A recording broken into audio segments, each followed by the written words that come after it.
حضرت ابن مسعود رضی اللہ عنہ نبی کریم صلی اللہ علیہ وسلم کے بہت ہی پیارے صحابی ہیں، آپ نے اپنی بچیوں کو اس بات کی نصیحت فرمائی کہ سورہ واقعہ پڑھا کرو، کیونکہ جو بندہ بھی سورہ واقعہ ہر رات میں پڑھے گا اس کو کبھی فاقہ نہیں پہنچے گا۔ اسی طرح آپ صلی اللہ علیہ وسلم نے فرمایا کہ کیا تم اس بات سے عاجز ہو کہ روزانہ تہائی قرآن پڑھ لیا کرو؟ لوگوں نے کہا کہ یا رسول اللہ صلی اللہ علیہ وسلم کون ہے جو روز تہائی قرآن پاک پڑھ سکے؟ تو آپ صلی اللہ علیہ وسلم نے ارشاد فرمایا قل هو اللہ احد تہائی قرآن کے برابر ہے۔ اس کو امام بخاری نے بھی روایت کیا اور یہ مسلم شریف میں بھی موجود ہے۔ اسی طرح قل هو اللہ احد سورہ اخلاص کے بارے میں آپ نے بہت ساری فضیلتیں سنی ہوں گی، لیکن میں آج آپ کو ایک ایسی فضیلت بتاتی ہوں کہ سن کے آپ کا دل خوش ہو جائے گا۔ نبی کریم صلی اللہ علیہ وسلم نے ارشاد فرمایا جو بندہ سوتے وقت اپنے بستر پر جب لیٹا ہوا ہو تو دائیں کروٹ پر لیٹ کر 100 مرتبہ قل هو اللہ احد پڑھے تو قیامت کے دن اللہ رب العزت اس سے فرمائے گا کہ میرے بندے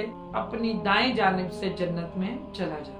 ایک دفعہ آپ صلی اللہ علیہ وسلم نے ایک بندے کو بھی قل هو اللہ پڑھتے سنا تو آپ نے فرمایا اس کی مغفرت ہوگی۔